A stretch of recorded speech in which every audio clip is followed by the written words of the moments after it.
For my 3D printed Shays, I'm putting in this scale glass, window glass here.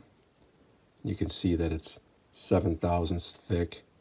This I happen to buy from Sierra Scale Models, but I think other places also handle it. It's just microscope slide glass. It's really thin, really fragile, really hard to cut without breaking it. What I found works best is this diamond tipped scribe. I've tried the carbide ones, and you can cut some glass with it, but for what I'm about to do, this is the one that works the best, I find. And so what I did here is on my Shays, I print the headlight and the backup light with a ring, and this ring is the outer face of the headlight. And so what I do is inside of here, I'm going to glue a piece of this microscope slide glass that I cut into a circle, and there's not much of a lip in there to put it on, so I have to be pretty accurate with it. To do that, what I've done is I 3D printed this guide that I'm going to cut around here, and I just printed this in PLA, but you could use resin as well. The only reason why I use PLA because it literally took 1 minute to print it. And I'm just working on this board here only because it's easier to see the glass than on my gray workbench top here. But you're gonna, whatever you work on, you'd want it to be smooth, because any little piece of plastic or anything that you've sanded off of something, if it's under this glass and you push on it, it'll just snap the glass.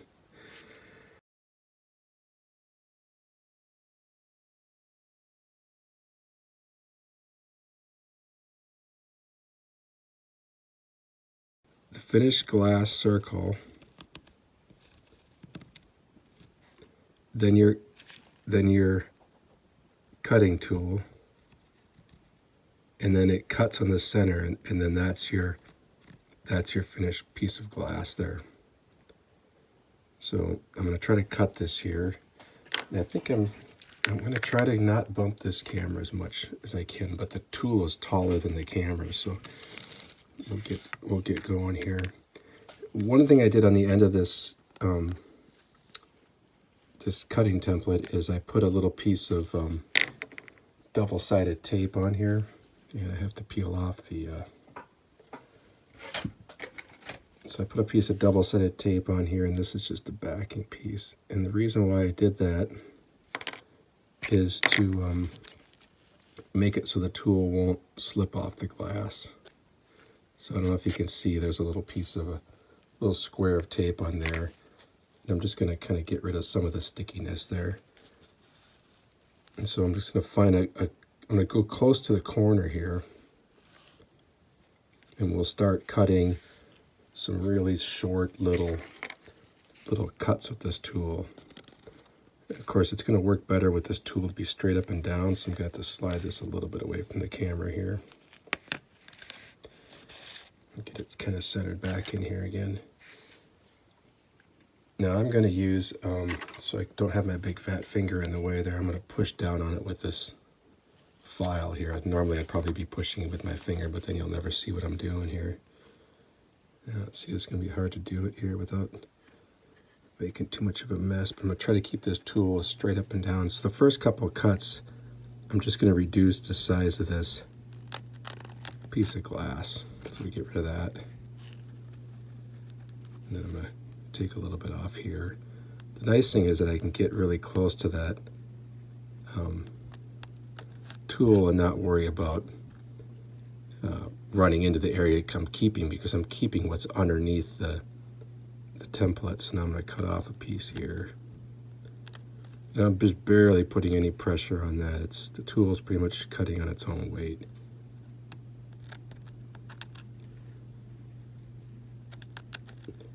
And you may end up cutting into, or you may end up cracking into the glass. When you're cutting with real glass, you don't always get every piece you cut without breaking it. Sometimes it takes a few tries. So I'm just going to keep working my way around here. Making really short little flat spots on there.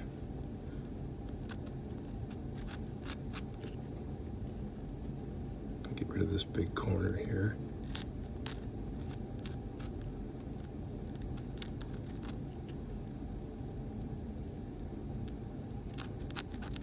Now I haven't made one of these yet for this glass, so I may find out when I cut this that 6/1000 might be a little too much, or, too much gap in there. When I did my first Shay, the number 8 Mans Creek Shay, 6/1000 was the perfect number, so I figured I'd just try right away to see if this is the right size. But I may find that this glass has a little bit less, or the lip in there isn't as large, so 6/1000 might be too much. So I may be finding that I have to do this again. But you can see it doesn't go, it's not too bad. It doesn't go that slow, and it's not that hard to do. So now I'm just going along and seeing if I'm picking up any glass here that I didn't get close enough on.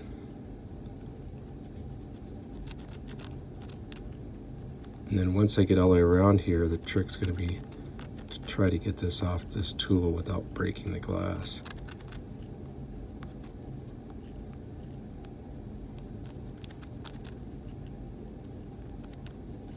So now let me look here and see.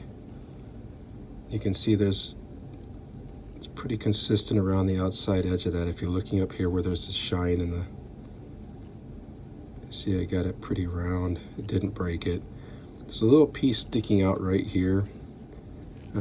What you can do is, got a set of these diamond files from Harbor Freight, and you can actually use that to get off those little edges there. Try to pick this up. You don't have to wear gloves when working on this stuff. I was just weathering something that had these on here. But we do have to be careful of these little glass pieces that are left over. So if I can see that little pointy thing there. Don't go up and down this way, you'll snap it. Go with the glass there. But a regular metal file won't take off any of those little points.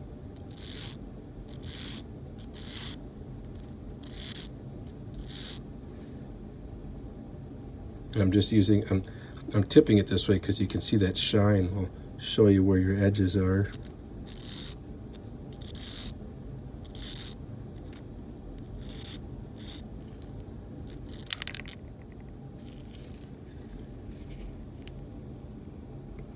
Well, I ended up breaking it. But that's okay. There's enough of it on there. We can still test to see how it fits in that glass. So I'll make another one quick here, and then at least we got a good practice one here. See, I took a chip out of that. I don't know if you can see it there. I took a chip out of that corner. Oh boy. Looks like that was a perfect size. That fit right in there. So I'll go ahead and use this other piece here, cut another one, and then I'll show you how I glue it in there. One of the things you're going to want to do, as you can see all these pieces of glass here, is I keep some tape handy, and I pick up the glass pieces with a piece of tape. Oops.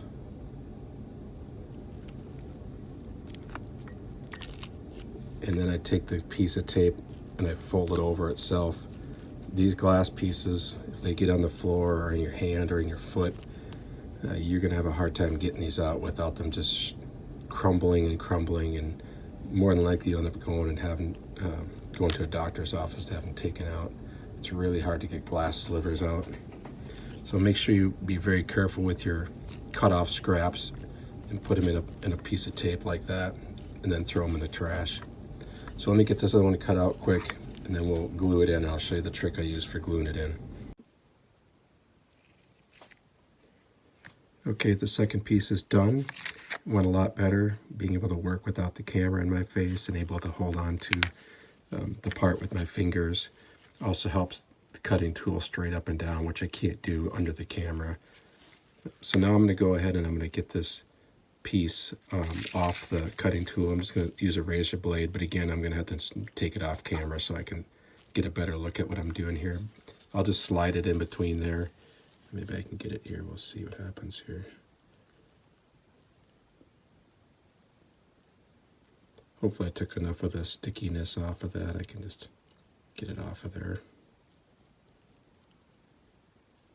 And then if there's anything sticky on the glass, you can just get it off with some lacquer thinner or some IPA.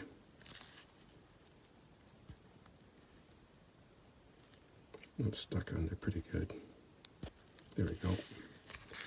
Okay, so you can see there's a little bit of residue left on there, but we can wipe that off here. That's the nice thing about working with glass is you can clean it just like real glass here.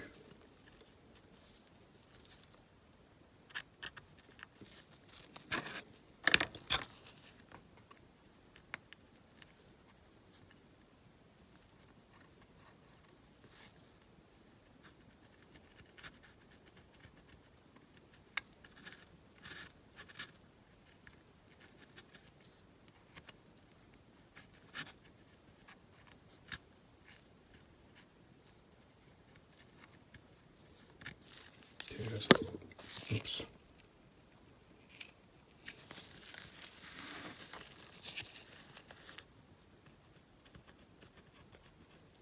I got that stubborn spot off of there.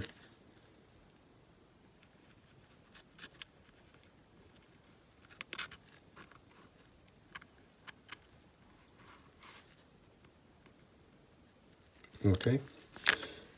Now to glue this in, what I'm going to be using here is I'm just going to be using some acrylic clear, and it doesn't have to be this brand. It might not even have to be acrylic. But what I'm going to do is I'm just going to take a small brush here, and I'm going to paint the inside of this this ring here. I'm going to hold it with the tweezers because it's going to get away from me. And put it on kind of heavy because acrylic dries fast. You can see I got a pretty good amount in there. Work it around. And then I'm just going to get this out of my way here. Pick up the glass. Just set it in the ring. And there you go. Now the glass will glue in there and you won't see any glue marks at all. So we'll set that aside for a few minutes until that clear coat dries. I'm going to show you just a little bit about the headlight I'm doing here. So the headlight is a 3D printed headlight, and I'm using a real bulb in it because I think for steam locomotives, especially in O scale, using a real bulb works out better than an LED. Mostly because the headlight's so big you can see in there, especially with how clear that real glass is. And so having an LED in there, especially the ones that are the warm white, which is an orange, usually it's a square, it just looks a little strange. So I use a real light bulb, 1.5 volt, and you can see the inside of this is like a mirror. And to do that, I use this product here. And the way it works is you paint gloss black, and it has to be gloss black, it cannot be flat black, on the surface. And then when that dries, you airbrush this on, and you have to do it in a really wet coat. You can't have the coat be dry.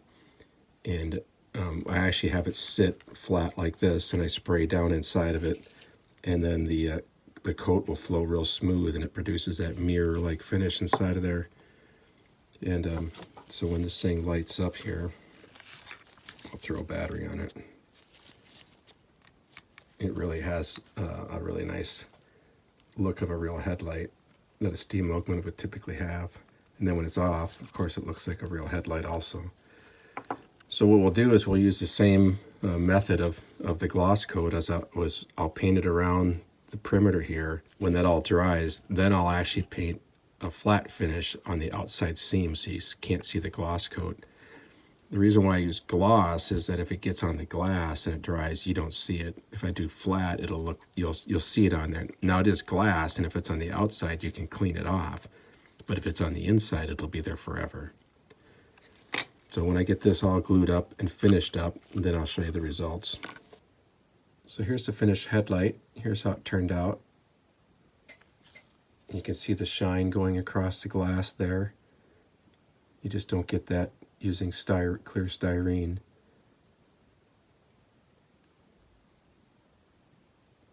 So it has a very realistic look even with the light off. And then if I hook it up to this battery here to test it, you'll see that it has a really realistic look with it on. Steam locomotives just didn't have that bright a headlight, and they really have a nice, that 1.5 volt light bulb really looks good in there. Again, I'll turn it off. So thanks for watching.